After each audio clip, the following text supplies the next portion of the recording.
All right.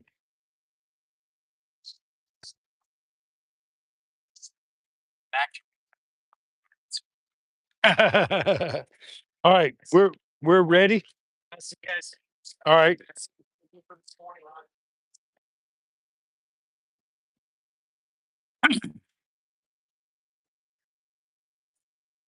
So we're gonna go through a little Tai Chi boot camp,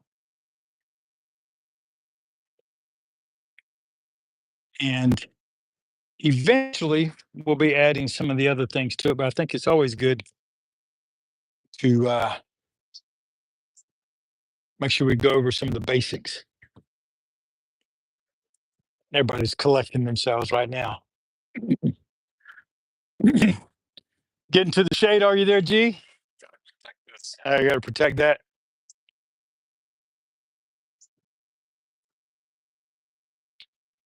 All right, Zach, Jeff, come on.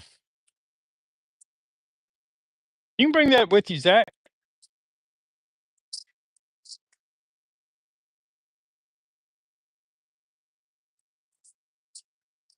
All right. So it's probably a good morning to have a couple of things just in principle to think about, at least as far as we're concerned. Um, when you look at your general practice, it doesn't matter which art or arts you practice. It's always a good idea to make sure that you have some iron and silk to it, or some uh, Sifu Chin, like you used to like to say. Most people enjoy practicing Tai Chi, but they won't ever practice putting teeth in it, or they'll always just practice it slow, right? They don't ever really practice it as a martial art. And it's not that you have to martialize your Tai Chi. There's plenty of other things that come like out of the box ready to go, right? um, but it is a good idea to make sure that, at least from our perspective, meditation is not enough. Okay, meditation, as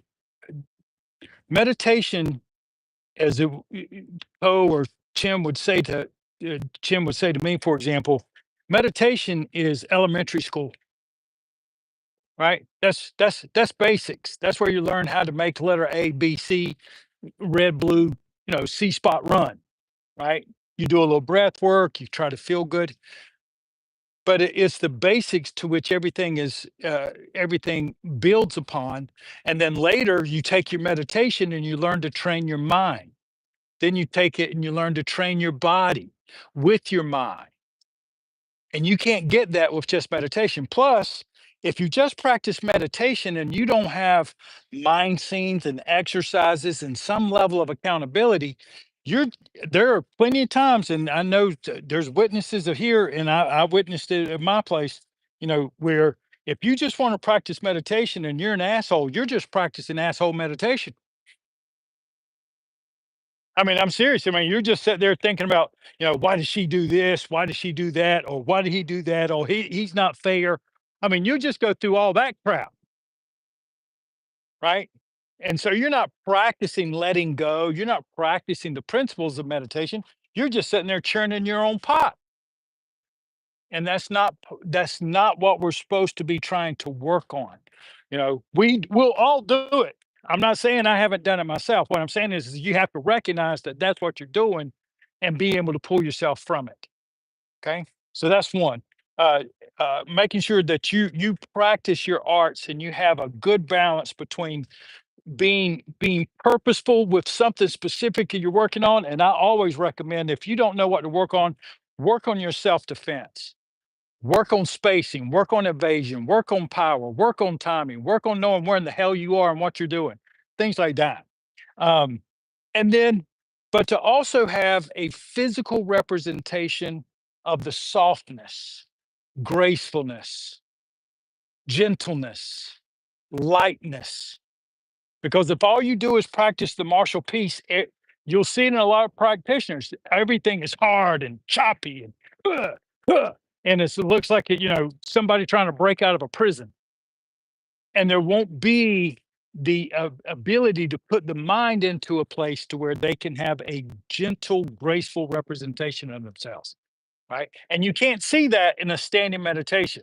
Again, I could be thinking about anything while I'm not moving, right? So you want to try to have both of those in your process. Try to have a good purpose and then try to have a good physical representation of the likeness of your work. So I thought we'd work a little bit more on that. Um, and to do that, as you were learning like the Yang 24, some of the basics of your Tai Chi are literally just transferable plug and play modules. Is that, in fact, that's what I used to call it because Windows 95 came out while I was learning, right? And then Windows 98 came out and it had the plug and play technology, right? You're laughing, but that's exactly what happened, right? I was learning kung fu when Windows 95 came out, and it wasn't until 98 that started to understand plug and play processes, right? So if you're trying to build a module like in Tai Chi Chuan, there's a couple things that you're going to want to have. And the first one is and we're going to do it as part of a warm up. Y'all have done it with me before, but it's good to review it. All right. Is to have in Tai Chi Chuan, this is what we call holding the baby. Some people will teach it as holding the ball. We don't do that because of literally because of the angle of the elbow. When you hold the ball, most people will do this and the elbow's up. Great way. When you hold the baby, see what happens to the elbow? Okay. Switch hands, Karen. There you go. Yeah, don't drop your baby. All right. Now from here out into the parting horse's mane, roll back, up and out. I'm gonna turn to this side just a little bit so everybody see me from the open side. Here.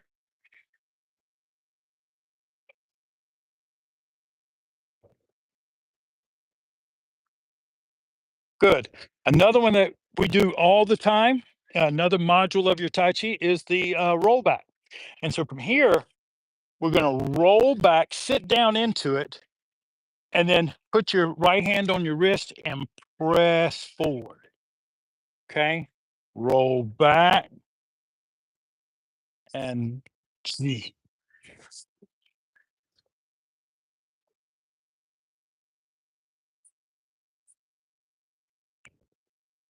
And you're looking here to be as graceful. Notice how everything changes to the back. There's a transition, and then everything grinds forward or pushes forward.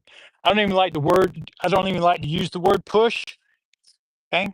Now we're going to do a roll back, low roll, let the hands float, and now on.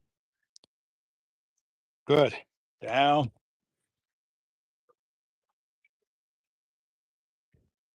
And this is a good little workout too. Gets the legs burning a little bit, get some heat generated.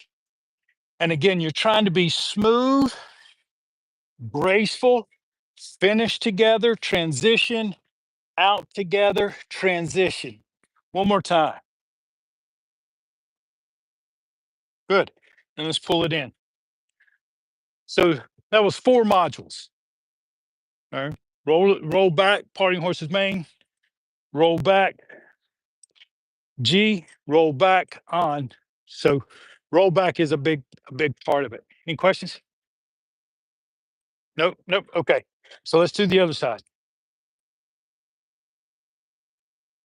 So holding the baby, then out.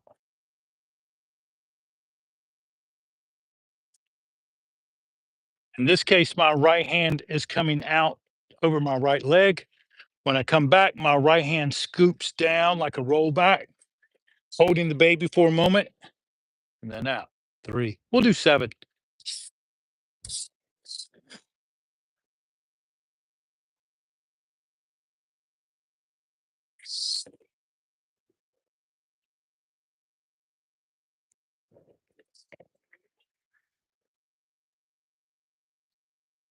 That's good, Zach. Nice and smooth.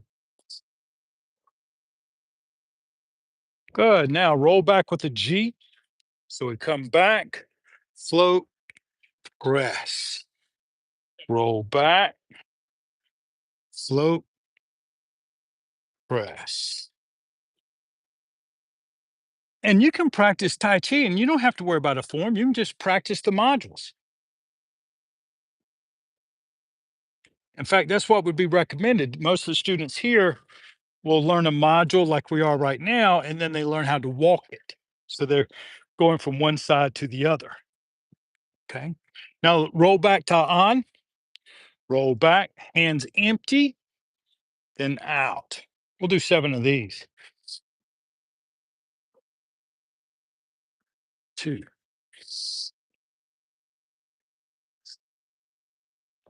3. That's good, Zach. That's good, Jeff. Mr. G, I'm sure you're doing good. I just can't see you right now.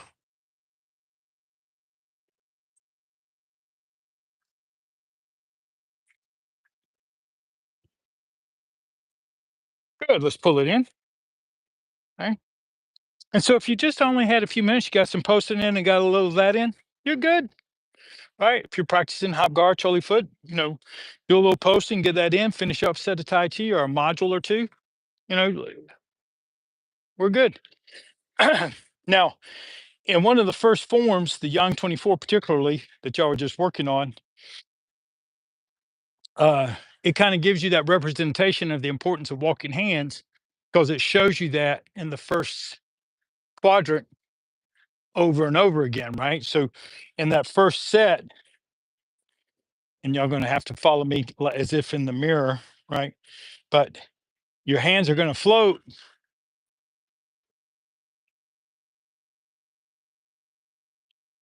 Good. And now I'm going to be turning to my left and hold the baby for just a second. Let me shut this thing down. There we go. Good. And I want to step out, parting horse's mane. And when I'm teaching or practicing, I don't usually think about left or right. It was one of those things I learned uh, from a cultural standpoint is that usually it's between what's yang, what's yin, what's full, what's empty. Okay? In this case, my left hand and my left foot are yang and full. They're both out. And this side is yin, is softer, it's a little bit more drawn into me. Okay. And so to get from one to the other, I'm going to empty this leg and make that full for just a moment. The reason is so now I can pick up my empty leg, turn it, fill it up with my balance. And when you're right here, if your balance is compromised at all, like Mr. G, like yours is right there, bring your foot up and just do a toe touch like Scott is. You see Scott over your left shoulder? Just do a toe touch right there. Now, if you can hover your foot in the air, great, but it's not necessary. But then you take that empty foot, step it out, and you're doing a parting horse's mane on the other side. Now the other side is full. Empty it, turn it just a little, fill it up, extend the knee, and then fill up the leg. Okay. So those are the first 3 movements of the Yang 24. And then the next one is just to keep this left leg, it's not just full, we're going to fill it up just even a little bit more so that the rear leg empties and releases. The right hand folds under the elbow and you sit into your crankles wings into here. Now this one is totally full. If your left leg, if you have to move your balance to lift your left leg, your empty leg, it's try to work on that so that you feel strong enough and confident enough. From here, I call this shooing the flies, right? So my right hand just shoos by my face while the left hand rises up. Then it shoos by my face like you're shooing a flyby. And then they land at the ear and the belly button at the same time. I step out with my left foot, shift my weight, and now I'm into the first of 3 brush knees. Then I empty, turn, listen to the seashell, step out, and fill up this side. Then empty it, turn it, listen to the seashell, and out. Okay. From here, we empty even more into the front, do a right heel lift, and step back into your hand lift. Okay. Now, just as a take a little break, a couple things. One, a lot of times in the Chinese martial arts, it's like any other athletic performance that you'll ever see. There are some things built into the form that have nothing to do with martial training. It has to do with skill training. Okay. It has to do, now you'll see people make up some silly stuff where they're taking things that weren't really meant to be martialized. They were meant to be there to help you understand, oh, you're in a difficult situation. How are you going to handle yourself? Or here's a little bit more balance for you. Give you some good examples. You ever see a football game and the guys go out to out at the beginning to do jumping jacks, rolling backs, right? You know, roll backs. They do all these exercises. You know, golf players take a club and they just sit around and swing. What are they trying to do? They're just loosening up their bodies. They're trying to get their bodies ready, get their minds ready, right? It's no different, so you don't have to try to make something magical happen. You're just trying to learn how to open your hips, have a good body response. Okay. Now, with that being said, with the one of the things I do like for you to practice, irregardless, martial or not, is good lines of intention and good timing. Okay. They're irreplaceable, right? Because if you don't know where in the hell you're going, you can go anywhere and everything's fine. You so good lines and good intentions with that. Like in the brush knee, when you get ready to do a brush knee and you're sitting here, my line of intention is over at this point. Jeff, that's what we were talking about earlier. So when you're here, this is not where you're making contact. You're not hitting somebody in the chest. It's supposed to be over at this point. Right. Now, the timing piece, though, is learning how to make your body work together in synchronization, is to empty it, turn it just a little. Now, when you shift your weight forward, all my weight's up here. What I'm looking for is the next litmus point is the middle. And that's where the two hands and the foot come together and arrive at the same time, right here. Then I separate again the frame and shift it and drive it forward. Okay. This is the end. So when you look at, for example, on a brush knee, I'm going to do this side again so it's easier for the camera to pick it up, is that it has a beginning, it has a middle, it has an end.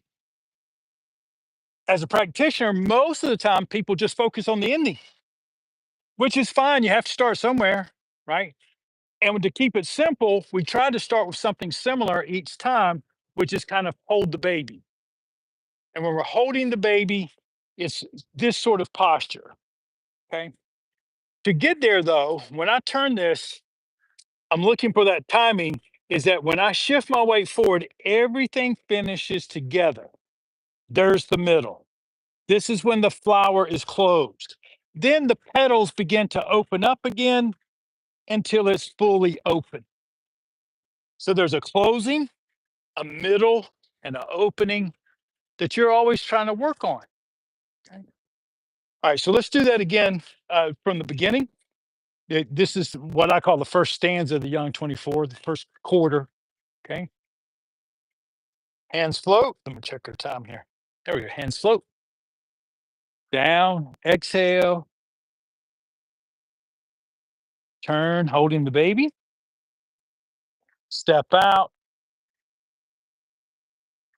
Parting horse's mane. One. Empty. Turn out. I'm changing my footwork just so I stay in front of the camera a little bit. Two. Good. Empty. Turn. Out. Mm. Then I shift my weight forward a little bit, fold my body up, and then spread the wings out. Okay. From here, shoo the flies. We sometimes call it the black dragon stirs the sea, I think is a more formal name for it. So the hand gets here by the ear and then out with the first brush knee. The same idea we spoke about earlier is to empty, turn, everything comes together, find your middle, and then out. Sitting back, turn, find your middle, then out. Then shift your weight just slightly forward, lift the right heel, and come back into your hand lift. Now, when you get ready to finish, it's always a good idea to finish with purpose, the same way you started. So just turn to the front, push the sky, and put a bookmark in it. Doesn't matter where, how far, how much you know. Doesn't matter uh, how many techniques you have. Always try to start with the purpose and finish with the purpose instead of getting at the end of something going, okay, great, I'm fine, right? But see if we would call that mental crumbling, right? You don't want to practice letting your mind crumble. That's why meditation isn't enough. Mind training, train your mind so that you're trying to put it together with your body. Uh, any questions? How did that feel overall? Okay. All right. So let's finish with a couple minutes of mind and body work. I'm going to turn to the side so everybody can kind of see me. Let's take a breath.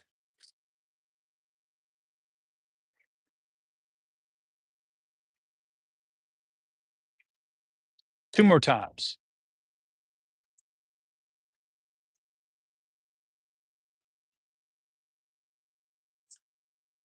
We got plenty of time. Let everything settle down.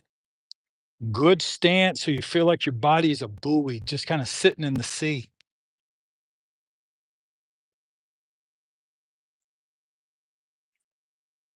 Using your mind, scan through your body. First, make sure your balance is distributed evenly between front and back and side to side.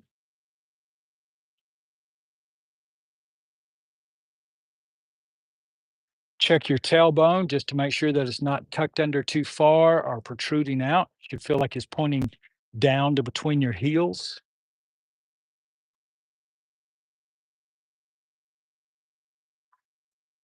And using your mind, start at the tip of your tailbone and stack up your spine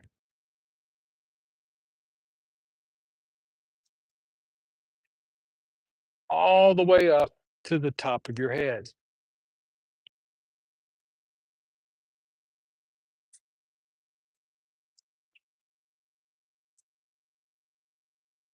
And then hold an apple underneath your chin.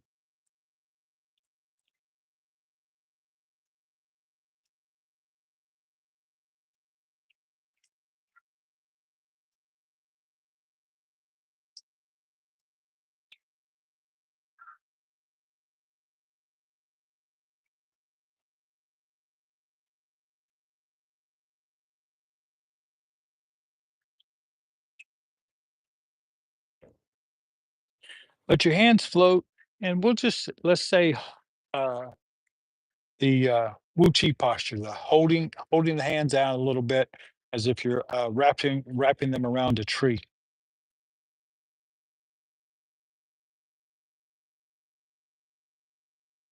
Perhaps one of the most basic but still effective postures for building up some tendon strength and getting your body activated a little bit more.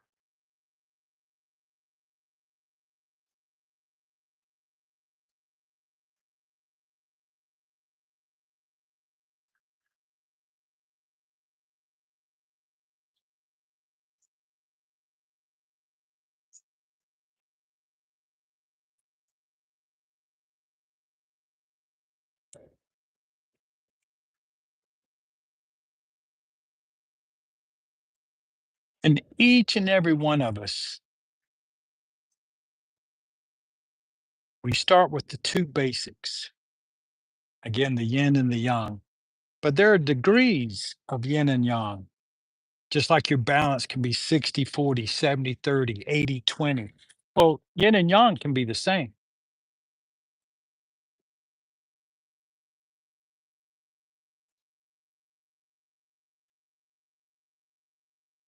But our Start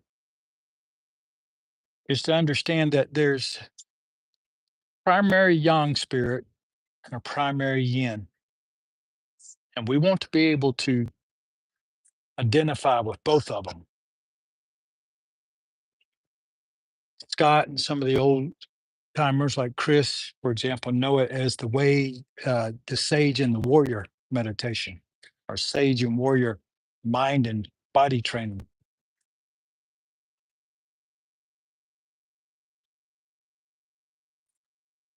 And they're extremely important to identify. The creed for the warrior is preparedness. That's what they live by, being prepared.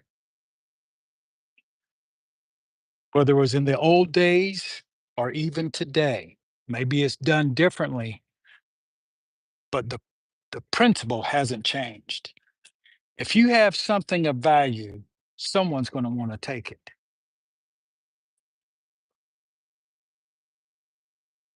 You have to be prepared to fight off, in whether it's business, relationships, doesn't matter, the unwanted, those who are just trying to take. You have to be able to identify those. You have to have an arsenal of skills, whether it's a big girl or big boy voice, gestures, postures. You have to have skills.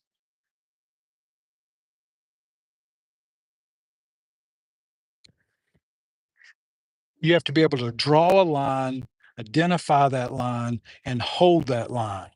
That's what a warrior does.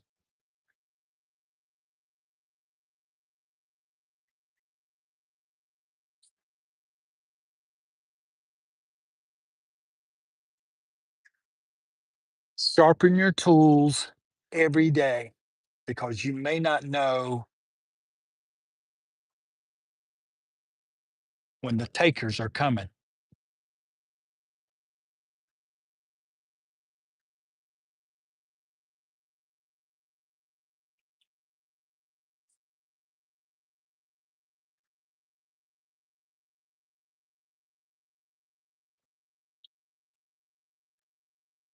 Sit close with your warrior. Understand him or her.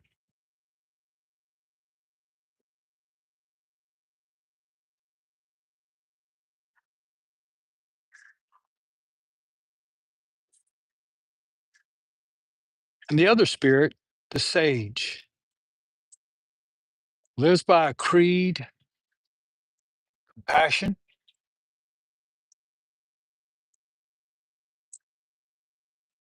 lives by a creed of extending happiness wherever he can or she can.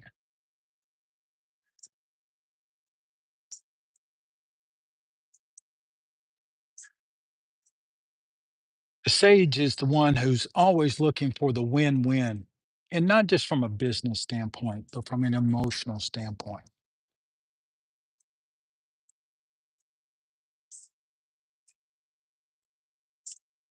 Synthesis, synergy, sageism all kind of go together.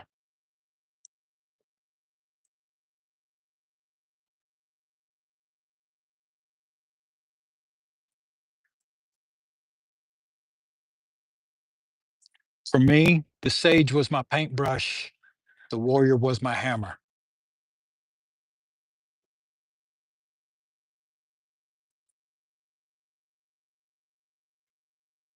The reason that this is so important is because these two spirits are equal, or work to be equal inside of you, because they are not interchangeable. The sage that goes in to fight the tiger is destroyed, because there is no negotiation with the tiger. You can't ask him to take one arm and let you go. You have to be committed and prepared to fight that fight. But then again, you can't send the warrior home to a family. Always prepared for a battle, always looking for the objective outcome. He'll destroy that home.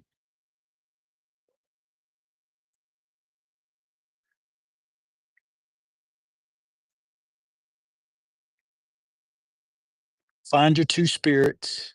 You may find some others along the way that are somewhere in between the two. I have several. Dungeon Tim is my warrior. Don't break that glass unless you want to. Business Tim is somewhere in between the two. Mule Tim is the one who hasn't decided which one he's going to be yet. So I'm going to sit right here like an old mule until I'm ready to go.